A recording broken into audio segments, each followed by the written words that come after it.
The vote 427 to 1, not even close. Democrats continue to say that Donald Trump is afraid of the release of these files, but he has already said, I'll sign it as soon as it gets to my desk. Doesn't seem too afraid. Tell me about the vote today and where we go from here. Yeah, so Steve, like you said, it was a 427 to 1. Now, this one House rep that voted against it was Clay Higgins of Louisiana. Now, he has said from the get-go that he was against this, and he sided with Mike Johnson that there is not enough wording and proper things in the bill to protect these victims, their family members, and innocent people's lives that could really, be affected by this. And so he was that one that voted against it. But this was a very expected vote, Steve. We had heard from Marjorie Taylor Greene, we heard from Mike Johnson, and they expected the unanimous vote to happen. But as we look ahead a little bit, now everyone is talking about Senate, okay? What does that look like when it goes to the Senate?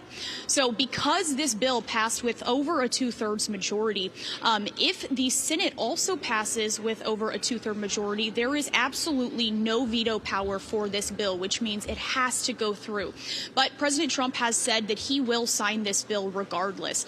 But this Senate vote could take anywhere from the week after Thanksgiving until possibly, beginning of 2026, because they will most likely try to make amendments. Like Speaker Johnson said, he wants to add some things into that bill. So it's a toss-up going forward, but we should hopefully have some more knowledge these next few days once Leader Thune puts it on the schedule. So do we have any idea of how many documents left? We know that 23,000 came out. Democrats cherry-picked 3 emails that blew up in their face here in the last 72 hours. I saw James Comer on the floor of the House today pointing out that Hakeem Jeffries and his campaign took massive amounts of money from Jeffrey Epstein during the 2013 election cycle. I think Democrats are going to be sorry that they pushed this so hard. It seems to me maybe they've walked into a trap. Your thoughts? Yeah, I agree. I just saw that too, Steve. I mean, how absurd. Jeffrey Epstein was saying that Hakeem Jeffries could be the new star, the rising star of the Democrat Party. But it makes sense. This is what Democrats do, Steve. They're running, they're hitting the ground hard, and then the second something happens, they go silent. They like to fight, they like to talk, but where's the action following it? They say they're for the releasing of these files, but Steve, they're only here for the releasing of these files if it implicates Trump. And it's very clear that these files are not going to implicate Trump. If anything, they're going to implicate the same people that are being worshipped by the Democrat Party, like Schumer and Jeffries.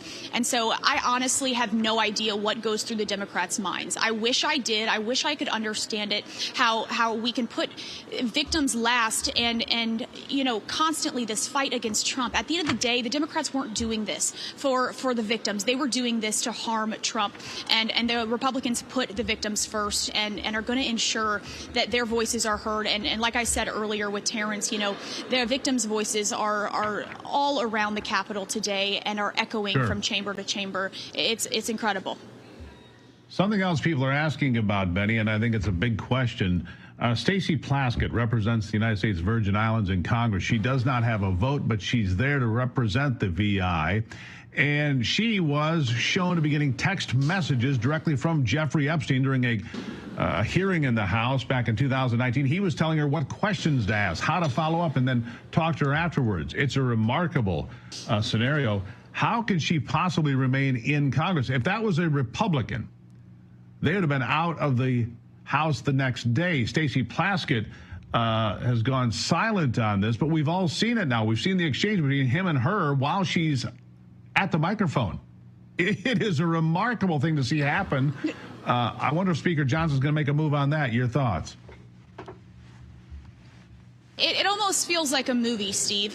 How in God's green earth could this have happened? You had someone sitting up there that is supposed to be asking these witnesses questions, and you have them texting a billionaire or whatever you want to call Jeffrey Epstein. The fact that he had any say into the questions being asked to a witness that was called in front of the Senate or the House, whichever one it may be, is absolutely absurd. And I truly do think Mike Johnson will address this. Higgins. I don't think this woman will have this job for much longer, to be quite honest with you. It's unacceptable. If this was a Republican, like you said, oh, they would be outed in a matter of seconds.